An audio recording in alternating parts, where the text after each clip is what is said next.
Um, Our next witness will be Amy Batchelder, and after her will be Brian Caulfield.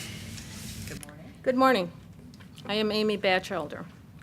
I'm an attorney from the law firm of Sachs Waldman in Detroit, a law firm that has represented unions in the public and private sector for many years. I'm pleased to be able to comment today about the board's proposed rulemaking changes.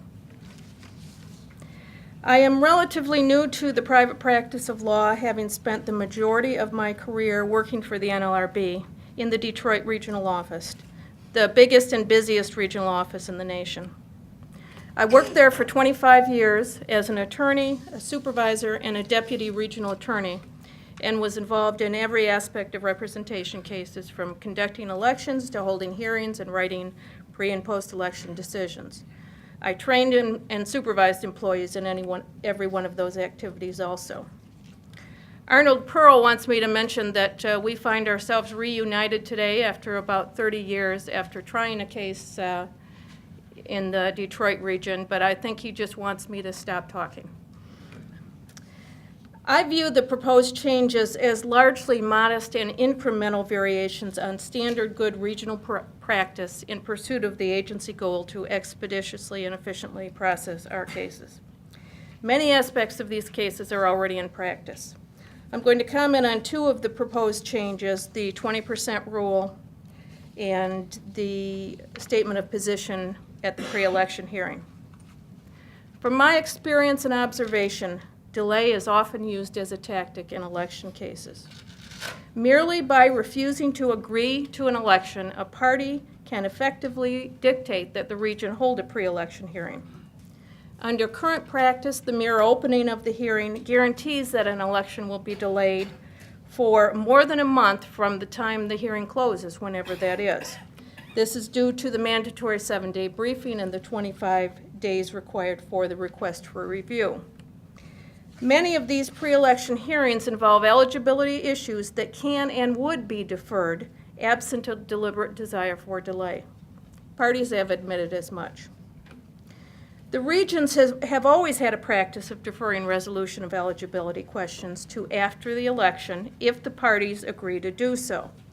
Thus, in Detroit, as I'm assuming in other regions, it has been the practice to approve election agreements even where 10% or more of the voting group eligibility is in dispute.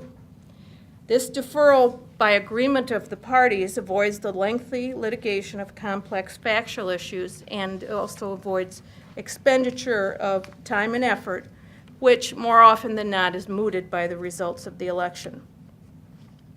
The proposed 20% rule that permits deferral of eligibility issues is a measure that would remove unnecessary obstacles to the efficient processing of these cases and minimize and focus the use of scarce agency resources to those cases in which the issue makes a difference at a time it makes a difference. The deferral of eligibility issues has existed and does exist in regional practice today beyond situations in which the parties agree, even in cases in which the parties have had a pre-election hearing and litigated eligibility issues. For example, when there has been a pre-election hearing, in situations where the hearing record is not sufficiently developed to permit an eligibility decision to be made, even one that was expressly litigated, regional directors have directed that such voters be permitted to vote subject to challenge.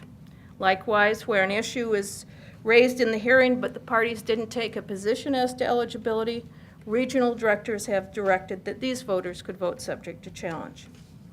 In these situations, eligibility remained unresolved at the time of the election, and the issues were resolved post-election, if at all, if not mooted by the election results or other circumstances.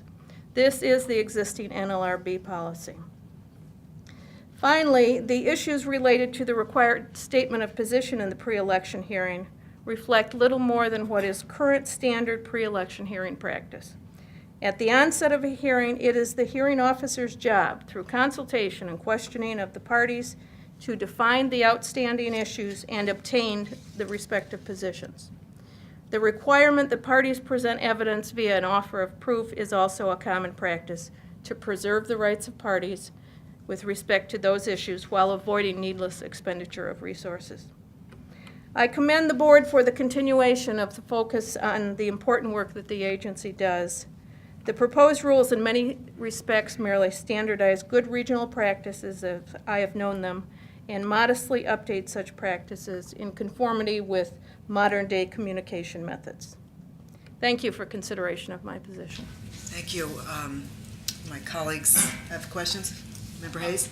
Yes, in terms of the 20% rule, could you share with us what your views are? What is required by 9C's statutory requirement of an appropriate hearing? Well, I'm not sure I can reflect on what 9C requires. I can only tell you what has been practiced in the region and what I think is workable in going forward. I'm not an expert on 9C. I understand 9C to be what the regions have always done, and I don't see this as much different. Thank you. I wonder if you wanted to comment at all on the blocking charge issue. My experience with the blocking charge is that what the regions are doing is going to great extent to avoid having elections blocked.